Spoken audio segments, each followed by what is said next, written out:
정치하는 사람들은 정말 정말 너무너무 대단한 욕망의 화신들인 것 같아요. 그래서 좀 철면피고 완전 그러니까 부끄러움이 일체 없으니까 철면피라고 할 수 있겠죠. 근데 도대체 어떤 힘이 그렇게 사람을 철면피로 만드는지 그것이 그 힘이 과연 뭘까?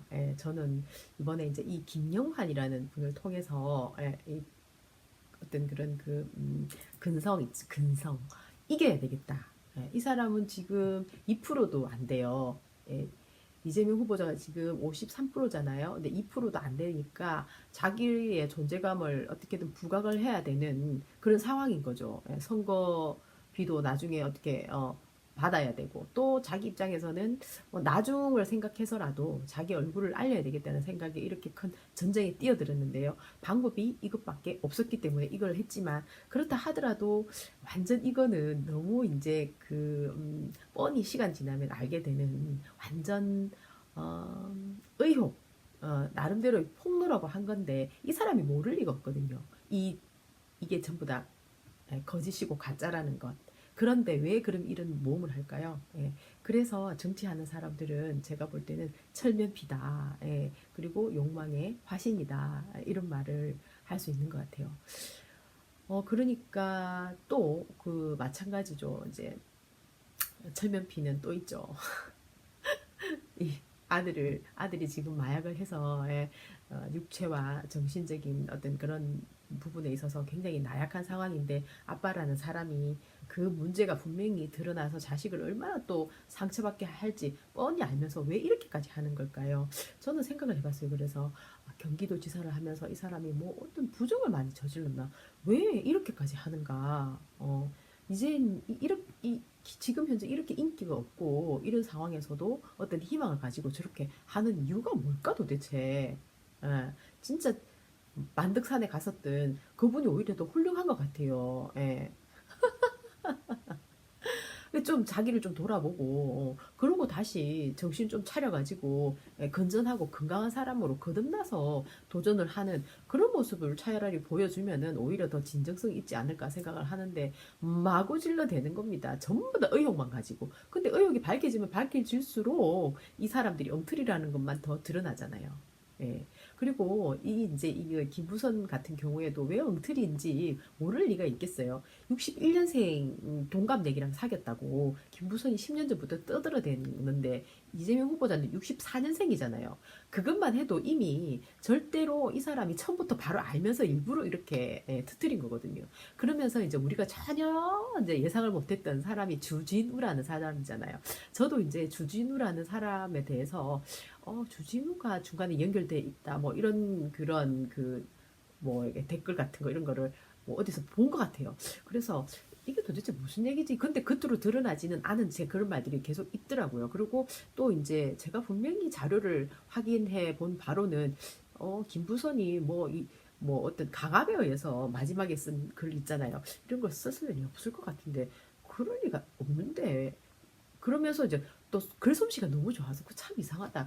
이분이 그렇게 글솜씨가 좋나? 이제 이렇게 또 생각을 하고는 있었어요. 그렇지만은 알고 보니까 이 주진우가 중간에서 다 도와준 거더라고요. 근데 이 힘든 일이 있을 때 사실 이제 사람들은 변호사의 도움을 많이 받잖아요. 근데 어떻게 보면 김부선 이분은 그때 막 난방비 때문에 맨날 싸우고 법원에 가고 이런 상황이었기 때문에 또 남방 열사였기 때문에 주진우도 또 이제 좀 정의의 사도로서 이름을 알려져 있잖아요. 그러니까 이 김부선 이분도 좀 도와야 되겠다 생각한 것 같아요. 왜냐면은 너무 오랫동안 이분이 이제 그 페이스북에 글을 썼는데 어느 날 양육비가 이제 문제가 되면서 이재명 후보자한테 갔는데 양육비를 받을 수 있는 자격이 안 된다. 이렇게 이재명 후보자 측에서 말을 한 겁니다. 그러니까 기분 나쁘다고. 한 번도 이름을 제대로 쓴 적은 없지만은 뭐 성남 사는 총각이네 어쩌네 이런 식으로 했는데 이번에는 그냥 이재명 변호사 어쩌고 저쩌고 했는데 그걸 이제 짜집게 한 거잖아요. 일베들이.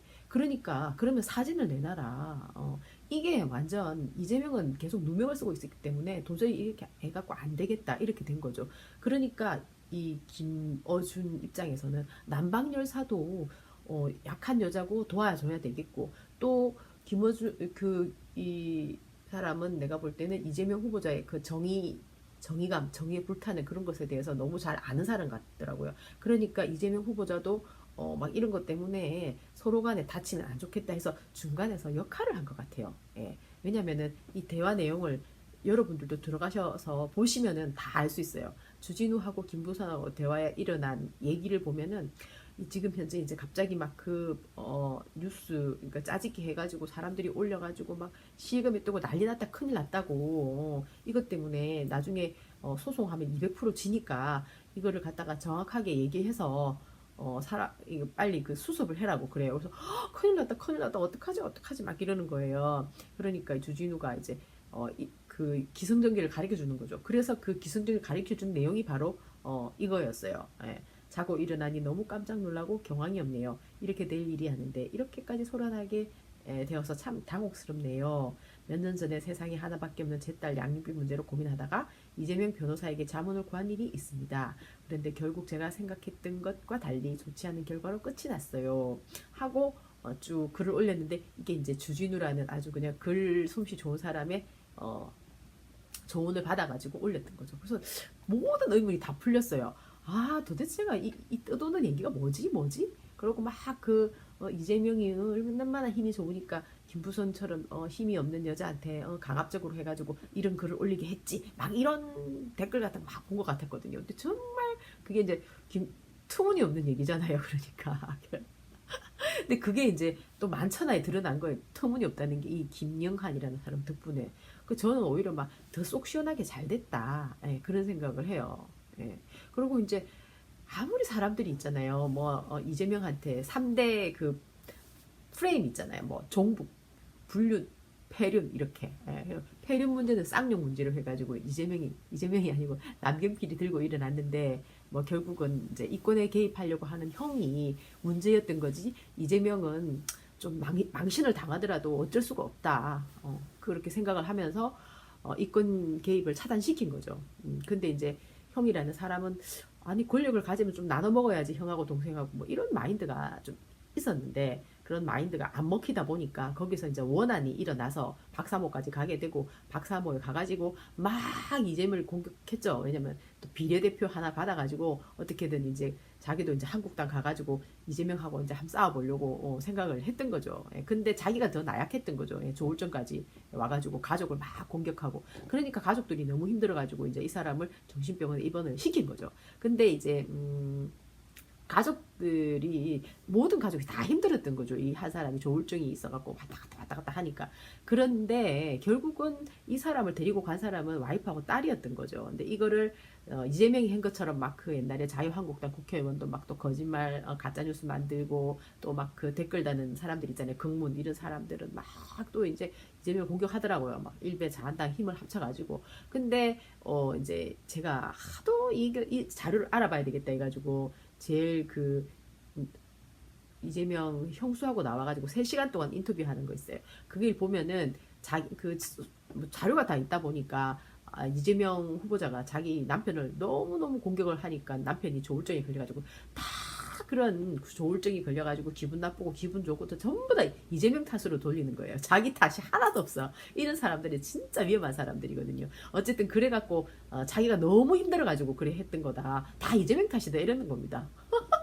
자기하고 자기 딸이 병원에 입원시켜놓고. 근데 이거 가지고 또 김영환이 또 막 병원 그거에 대해서 또 긁어 넘어섰잖아요. 그러면은 사실 가족 중에서 한 명이 저렇게 조울증이 있어가지고 저렇게 완전 풍파를 일으키는데 다들 걱정할 만하죠. 안 그렇겠어요. 근데 그걸 가지고 막 그 또 공격을 하는데 참 터무니가 없고 너무너무 이제 안쓰럽죠. 김영환이라는 사람이 자기가 이제 어떤 1% 조금 넘고 2%안 되는 어떤 그런 지지율을 가지고 있다 보니까 좀 자기 얼굴을 조금 내세워서 나도 이런 사람이요 하고 이제 나서 보려고 그런 것 같은데 어쨌든 제일 이 두 사람도 안 된 게 자기 얼굴 자기 침을 뱉은 거예요. 왜냐하면 팩트가 분명히 자료를 보면 다 나와요. 우리 같은 사람들도 보면 다 알겠는데 모를 리가 있겠어요. 모를 리가. 정치밥을 이 사람도 20년 먹었던데 그렇지만은 완전 결과적으로 다 들키게 될 거 알면서도 일단 얼굴을 먼저 알리는 게 중요하다 생각에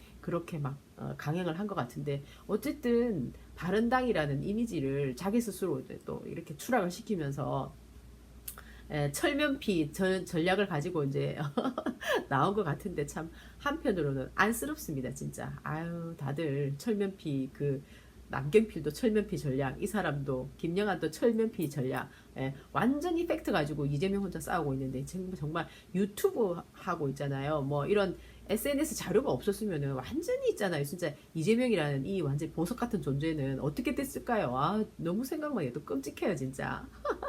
그리고 저는 이번에 이제 너무 그동안에 국회의원들보다 훨씬 더 힘든 그 환경에서 지금 후원도 받을 수 없는 긴 시간 있었잖아요. 2개월. 그래가지고 지금 이제 겨우겨우 후원할 수 있는 상황이 됐더라고요.